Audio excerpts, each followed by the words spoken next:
할렐루야. 4월 29일 금요일 새벽 기도를 시작하도록 하겠습니다. 사도신경으로 우리의 신앙을 고백하시겠습니다. 나는 전능하신 아버지 하나님 천지의 창조주를 믿습니다. 나는 그의 유일하신 아들 우리 주 예수 그리스도를 믿습니다. 그는 성령으로 잉태되어 동정녀 마리아에게서 나시고 본디오 빌라도에게 고난을 받아 십자가에 못 박혀 죽으시고 장사된 지 사흘 만에 죽은 자 가운데에서 다시 살아나셨으며 하늘을 오르시어 전능하신 아버지 하나님 우편에 앉아 계시다가 거기로부터 살아있는 자와 죽은 자를 심판하러 오십니다. 나는 성령을 믿으며 거룩한 공교회와 성도의 교제와 죄를 용서받는 것과 몸의 부활과 영생을 믿습니다. 아멘. 찬송가 202장입니다. 찬송가 202장입니다.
주 나를 이렇게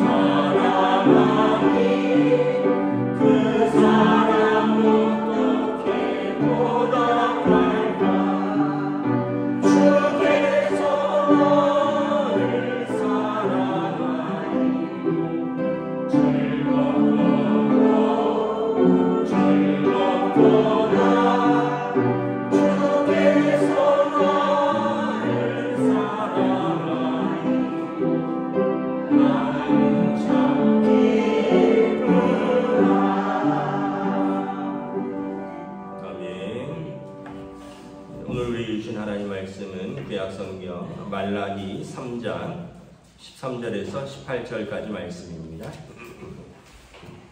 구약성경 말라기 3장 13절에서 18절까지 말씀입니다. 다 찾으신 줄 알고 저와 여러분들이 한 절씩 교도하겠습니다. 여호와가 이르노라 너희가 완악한 말로 나를 대적하고도 이르기를 우리가 무슨 말로 주를 대적하였나이까 하는도다. 이는 너희가 말하기를 하나님을 섬기는 것이 헛되니 만군의 여호와 앞에서 그 명령을 지키며 슬프게 행하는 것이 무엇이 유익하리요. 지금 우리는 교만한 자가 복되다 하며 악을 행하는 자가 번성하며 하나님을 시험하는 자가 화를 면한다 하노라 함이라. 피차에 말하되 여호와께서 그것을 분명히 들으시고 여호와를 경외하는 자와 그 이름을 존중히 여기는 자를 위하여 여호와 앞에 있는 기념책에 기록하셨느니라. 만군의 여호와가 이르노라 나는 내가 정한 날에 그들을 나의 특별한 소유로 삼을 것이요 또 사람이 자기를 섬기는 아들을 아낌같이 내가 그들을 아끼리니 그때 너희가 돌아와서 의인과 악인을 분별하고 하나님을 섬기는 자와 섬기지 아니하는 자를 분별하리라. 아멘. 할렐루야. 네, 오늘 또 새날이 시작되었습니다. 주님 주시는 은혜와 평강이 가득한 복된 날 되시길 축복합니다. 오늘 또 오랜만에 봄비가 내리는데 지금 요즘 초여름 날씨였죠. 이제 비가 내리고 나면 또 며칠은 약간 온도가 한 5도 이상 떨어진다고 하니까 또 이런 환절기에 감기 조심하시기 바랍니다. 어제까지 한 25, 6도였는데 한 17, 8도 정도 주말까지 날씨가 그렇다고 하니까 또 이렇게 몸을 따뜻하게 잘 유지하시기 바랍니다. 오늘 말씀에 보면 이제 두 가지 말을 하는 사람으로 나뉩니다. 13절에 보면 어떤 사람들은 완악한 말로 하나님을 대적한다는 것이죠. 그러면서 우리가 무슨 말로 하나님을 대적했습니까 하는데 하나님께서 이렇게 말한다는 거죠. 너희가 말하기를 하나님을 섬기는 것이 헛되니 만군의 여호와 앞에서 그 명령을 지키며 슬프게 행하는 것이 무엇이 유익하리요. 우리가 기껏 하나님 믿고 또 예배하는 게 헛되다는 거죠. 이게 우리한테 무엇이 유익하냐. 15절에 보면 우리는 교만한 자가 복되다 하며 악을 행하는 자가 번성하며 하나님을 시험하는 자가 화를 면한다 합니다. 세상을 봐라. 교만한 자가 복된 것 같고 악을 행하는 자가 번성하는 것 같고 하나님을 시험하는 자가 화를 면한다. 고난이 없다라는 거죠.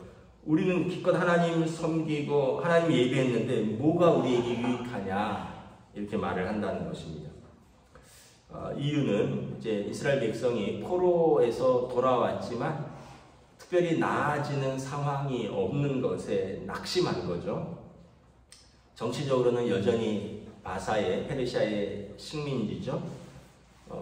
경제적으로는 여전히 어렵죠. 또 여전히 그 힘겨운 삶의 현실을 바라보니까 좀 지치고 낙심한 것입니다. 무너진 성벽을 재건했고 무너진 예루살렘 성벽을 중수했고 무너진 예배를 다시 세웠는데 우리에게 무엇이 나아졌냐라는 것입니다. 그러면서 이제 그 사람들이 낙심하고 영적으로 침체되어서 이제 불신앙의 말을 한다는 것이죠. 하나님을 섬기는 것이 헛되다라는 것입니다. 기껏 예배드렸는데 유익한 게 없다라는 것입니다. 세상을 보라는 거죠. 겸손한 자가 아니라 교만한 자가 복되고 악을 행하는 자가 번성하는 것 같고 하나님을 시험하는 자가 고난이 없는 것 같은 이 현실에서 우리는 뭐하러 예수 믿느냐? 뭐하러 우리는 예배 드리느냐? 많이 듣던 말이죠. 또 혹시 여러분들도 이런 말을 하시진 않았습니까? 그런데 여러분 다른 말을 하는 사람들이 있어요. 16절에 보면 같은 상황 속에서 다른 말을 하는 사람들이 있습니다. 여호와를 경외하는 사람들이 이렇게 말한다는 것입니다. 피차에 말하며 여호와께서 그것을 분명히 들으시고 하나님께서 살아계신다는 거예요. 우리의 기도, 우리의 상황을 보시고 우리를 분명히 들으시는 하나님의 살아계심을 믿는다는 거죠. 그래서 여호와를 경외하는 자와 그 이름을 존중히 여기는 자들을 여호와 앞에 있는 기념책에 기록하였느니라. 하나님의 생명책에 기록하겠노라. 하나님 그렇게 말씀하셨다는 것입니다. 하나님께서 우리의 고난을 보시고 우리의 기도를 들으시고 하나님의 생명책에 하나님을 경외하는 자들의 이름을 기록하였노라. 성경에 기록된 것을 우리는 믿는다라는 것입니다. 17절에 만군의 여호와가 이르노라. 나는 내가 정한 날에 그들을 나의 특별한 소유로 삼을 것이요 또 사람이 자기를 섬기는 아들같이 내가 그들을 아끼리라. 내가 정한 날, 하나님의 심판의 날, 주님 다시 오시는 그날에 하나님을 섬겼던 그 믿음의 사람들, 예수 그리스도를 믿고 그 믿음을 지킨 사람들, 나의 특별한 소유로 삼겠노라. 사람이 자기 아들을 아낌같이 내가 그들을 아끼겠노라. 그들이 나를 존중히 여겼으니 16절 중반에 보면 여호와를 경외하는 자와 그 이름을 존중히 여기는 자, 그들이 나를 경외하고 나를 존중히 여겼으니 내가 그날에 내가 그들을 특별히 아낄 것이요 그들을 존중히 여길 것이라. 18절에 뭐라고 말씀하십니까? 그때 너희가 돌아와서 의인과 악인을 분별하고, 그때 마지막 심판의 날, 주님 오시는 그날에 의인에게는 구원의 날일 것이고 악인에게는 심판의 날일 것입니다. 하나님을 섬기는 자와 섬기지 아니하는 자가 분명하게 나뉠 것입니다. 양과 염소가 분명하게 나뉘듯이 그날에는 믿음을 가진 자와 믿음이 없는 자가 분명하게 나뉠 것이다 라는 것입니다. 그래서 여러분 중요한 것은 이게 똑같은 상황이에요. 어떤 사람들은 지금 13절부터 15절에 어떤 사람들은 원망하고 불평하고 낙심하고 불신앙의 말을 하고 자기와 그 듣는 사람의 믿음을 떨어뜨리는 말을 하고요. 16절부터 20절에 보면 18절까지 보면 다른 사람들은 믿음의 말을 하고 그래서 듣는 사람들을 격려하고 세우고 그리고 하나님의 언약을 붙들고 담대하게 살아가는 사람이 있는 거죠. 여러분 두 가지 다른 반응이 있다는 것을 아셔야 됩니다. 같은 상황 속에서. 그래서 내가 무슨 말을 하느냐가 참 중요한 거예요. 몇 번 말씀드렸는데 두려움은 본능입니다. 두려움, 어떤 상황에 대해서 두려운 것은 본능이에요. 이거는 누구나 다 경험하는 감정이고 느낌입니다. 그리고 본능이란 얘기는 동물도 그렇게 느낀다는 거예요. 그런데 거기에서 용기를 내는 것, 거기에서 믿음의 말을 하는 것은 본능을 넘어서는 사람만이 가진, 하나님을 경외하는 사람만이 가진 특별한 능력이라는 거죠. 근데 대부분의 사람들은 그냥 본능적으로 말하고 본능적으로 무너집니다. 우리는 이래서 안 된다고, 이래서 우리는 죽게 생겼노라고. 근데 여러분 그 중에서 특별하게 믿음으로 세우는 사람들이 있다는 것을 아셔야 하는 것입니다. 그래서 나는 어떤 사람이 될 것인가 스스로 선택할 수 있는 거예요. 대부분의 사람들이 같은 상황 속에서 두려워하고 무너지는데 나도 그렇게 두려워하고 무너지고 불신앙의 말을 하는 그 사람들이 될 것인가, 아니면 소수의 믿음을 가지고 용기를 내서 그 상황과 문제를 넘어서고 하나님의 약속과 말씀을 붙들고 말하는 사람이 될 것인가. 이건 어떻게 보면 나의 선택인데 여러분 말로 그렇게 한다고 해서 더 나아지는 게 있습니까? 우리가 이 사단의 계략을 잘 알아야 됩니다. 사단의 계략. 사단의 계략은 거짓말하고 참소하고 그리고 갈라놓고 무너뜨리는 것입니다. 사단은 우리를 가정에서 우리를 분열시키고 교회에서 우리를 분열시키고, 사단은 우리가 하나 되는 것을 보기를 원치 않습니다. 그래서 어떤 상황 속에서 우리가 무너지기를 원하는 거죠. 이번 주일 이제 본문의 내용이 영적 전쟁, 예수님의 광야에서 사단과의 그 영적 전쟁에 대해서 말씀을 드릴 건데, 여러분 그래서 예수님께서 말씀하셨죠. 깨어 기도하라. 깨어 있다는 것은 우리의 그 영적인 그 정신이 깨어 있다는 거예요. 우리의 영성이 깨어 있는 것을 말하는 것입니다. 깨어 있지 않으면 우리는 그냥 본능적으로 반응할 수밖에 없는 거예요. 아, 우리에게 떡이 없다. 그냥 무너지는 거죠. 아, 뭐 우리에게 그 도와줄 사람이 없다. 그냥 무너지는 거예요.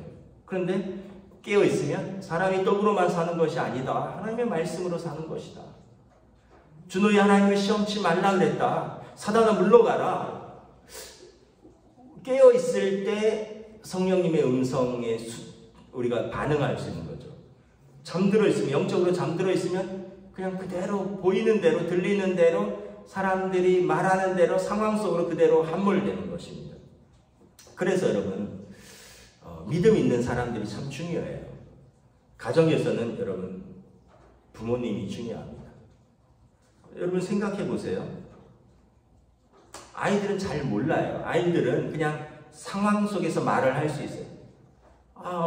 아빠 뭐 우리 맨날 이래. 엄마 뭐 왜 맨날 우리는 뭐 이런 거야. 막 학교는 뭐 가기 싫고 뭐. 근데 아빠 엄마도 아유 그러게 말이다. 왜 세상이 이런다냐.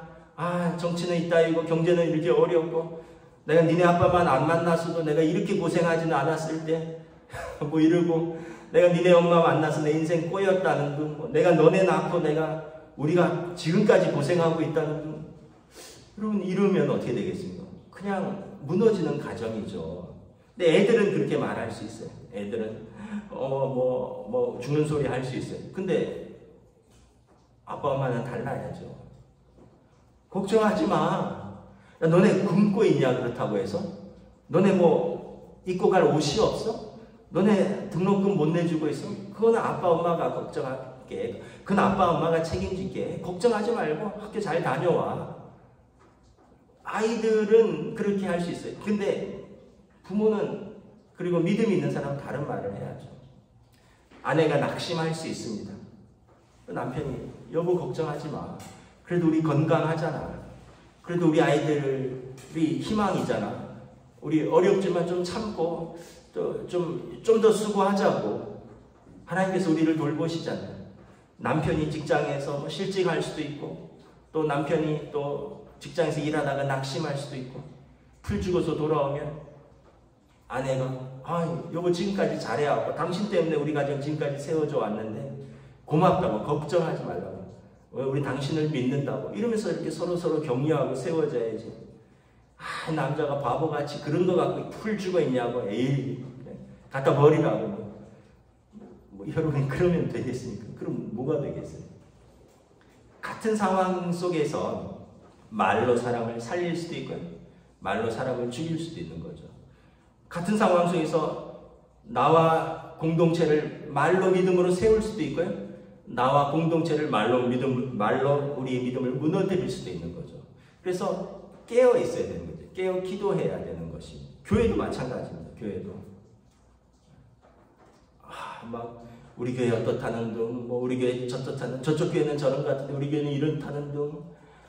뭐 이러면은 여러분 누워서 침 뱉기예요. 그래서 제가 몇 번 말씀드렸죠. 노예나 이런 데 가서 본교회 흉보는 목사님, 장로님들을 저는 속으로 죄송하지만 경멸한다고. 아니 자기가 그 교회에 몸담고 있으면서 그 목사가 와서 자기 교회 장로들 욕하고 자기 교회 성도들 욕하는 그런 목사를 보면 그 속으로 그래요. 제가 속으로. 근데 왜 그 교회에 있습니까? 나오지. 나올 용기도 없으면서 계속 자기가 있는 몸담고 있는 교회 힘들고 어렵고 자기는 수준이 이렇게 높은데 교회는 수준이 이렇게 낮고 자기가 섬기고 몸담고 있는 장로님이 자기 목사님과 자기 당회와 자기 성도를 귀히 여겨야지. 나가서 우리 목사는 이렇게 형편없고 우리 목사는 이렇고 우리 당회는 뭐 이렇고 우리 교인들은 이렇고 그런 장로님을 여러분 어떻게 신뢰할 수 있겠습니까? 그런 목사님을 어떻게 신뢰할 수 있겠어요? 만약에 그런 권사님이 있다면 그런 권사님을 어떻게 신뢰할 수 있겠어요? 그거는 집에 밖에 나가서 자기 아버지 욕하고 자기 엄마 욕하고 자기 자식 욕하고 자기 남편 욕하고 자기 아내 흉보는 그 사람들이 그냥 그러냐고 하지만 뭐라 그러겠어요? 아이고 부끄러운 줄도 모르는구나. 누워서 침 뱉는구나. 이렇게 얘기하지 않겠습니까? 여러분 믿음을 가지셔야 돼요. 믿음의 말을 하셔야 돼요. 에베소서에 보면 성도에게 누추한 말은 합당하지 않다. 불평하고 원망하고 그리고 또 저속한 말들 합당하지 않다. 감사하고 찬양하는 말을 하라. 에베소서에 말씀하고 있잖아요. 말씀을 여러분 다시 한번 정리하도록 하겠습니다. 사단은 우리를 이렇게 무너뜨리는 게 사단의 전략입니다. 그래서 환경을 나쁘게 하고 우리에게 문제거리를 던져줍니다. 근데 여러분 항상 말씀드리지만 동일한 상황, 동일한 문제 속에서 다른 반응을 하고 다른 선택을 할 수 있는 사람이 될 수 있기를 축복합니다. 그래서 여러분들의 말로 여러분들의 가정을 세워나가셔야 돼요. 여러분의 말로 여러분들의 자녀들을 축복해야 돼요. 여러분 만약에 자녀가 자라면서 난 아빠 엄마한테 한 번도 칭찬 들어본 적이 없다고 이러면 그 아이는 굉장히 위축되면서 자라는 거예요. 못할 수도 있지만 칭찬하고 격려하고 부부간에 한 번도 나는 내 아내가 나를 세워주는 꼴을 못 봤다고 맨날 바가지만 굴고 한 번도 내 남편이 나를 예뻐해주는 꼴을 못 봤다고 이러면은 여러분 어떻게 가정이 세워지겠습니까? 그래서 여러분 항상 사단의 계략이 무엇인가? 공동체를 무너뜨리는 것입니다. 우리 믿음을 떨어뜨려서 하나님과 우리의 관계를 깨는 것입니다. 그리고 우리가 믿음으로 서지 못하도록 우리를 흔드는 것, 이게 사단의 공격입니다. 그래서 예수님처럼 여러분 말씀을 붙들고 그리고 말씀을 붙들고 사단과 대적해야 되는 것입니다. 오늘 하루도 또 여러분 살아가면서 늘 돌아보면 우리 삶은 만만했던 적은 없었어요. 항상 어려웠던 것 같고요. 또 항상 문제가 있었어요. 그런데 돌아보세요. 다 이겨왔고요. 하나님께서 늘 돌보아 주셨습니다. 그 순간을 우리가 믿음으로 이기느냐 아니면 그냥 낙심하고 절망하면서 질질 끌려가면서 사느냐 그 차이인 것입니다. 오늘 하루를 여러분 믿음으로 승리하시고 또 사랑으로 격려하시고 또 하나님께서 주신 은혜를 누리시는 복된 날 되시기를 주님의 이름으로 축복합니다. 아멘. 기도하겠습니다. 하나님 은혜를 감사합니다. 오늘도 주신 말씀 속에서 우리의 믿음과 또 우리의 가정과 우리의 교회와 우리가 섬기는 공동체를 돌아봅니다. 오늘 참으로 이스라엘 백성이 포로에서 돌아왔지만 그래서 그들이 한때 열심을 내어서 성전도 재건축하고 성벽도 다시 쌓고 또 한때 열심을 내어서 에스라와 학개를 통해서 말씀과 또 예배와 어떤 요즘으로 말하면 부흥회와 또 은혜도 받았는데 돌아보면 현실은 크게 바뀐 것 같지 않고 여전히 바사의 속국이요 여전히 경제적으로는 어렵고 여전히 문제들은 많고 과연 하나님은 살아계시느냐? 우리가 예배드리는 것이 헛된 것 아니냐? 세상을 바라 불의한 자는 형통한 것 같은데 우리는 뭐냐? 스스로를 무너뜨리는 사람들이 있는 것을 바라봅니다. 그러나 한편으로는 살아계신 하나님 우리를 돌보신다. 하나님의 약속과 그 하나님의 언약을 붙들고 담대하게 믿음으로 돌파하며 또 우리는 하나님을 경외하며 우리가 하나님의 생명책이 기록되었으니 하나님께서 우리를 사랑하시고 우리를 존중히 여기실 것이다. 우리는 이 약속을 믿고 오늘도 믿음으로 살아간다라고 또 담대하게 말하며 나아가는 사람들이 있습니다. 오늘 우리에게 동일한 상황 속에서 여전히 우리 삶에 어려움들이 있고 문제들이 있지만 우리는 어떤 반응을 보이며 어떤 선택을 할 것인가 다시 한번 하나님 앞에서 말씀 앞에서 우리 자신을 살피게 하시고 예수님 말씀하신 것처럼 깨어 기도하며 성령님의 미세하신 음성에 순종하며 믿음으로 반응할 수 있는 오늘 하루로 인도하여 주시옵소서. 감사를 드리오며 우리 주 예수 그리스도 이름으로 기도드리옵나이다. 아멘. 하늘에 계신 우리 아버지 이름을 거룩하게 하시며 아버지의 나라가 오게 하시며 아버지의 뜻이 하늘에서와 같이 땅에서도 이루어지게 하소서. 오늘 우리 일용할 양식을 주시고 우리가 우리에게 잘못한 사람을 용서하여 준 것 같이 우리 죄를 용서하여 주시고 우리를 시험에 빠지지 않게 하시고 악에서 구하소서. 나라와 권능과 영광이 영원히 아버지의 것입니다. 아멘.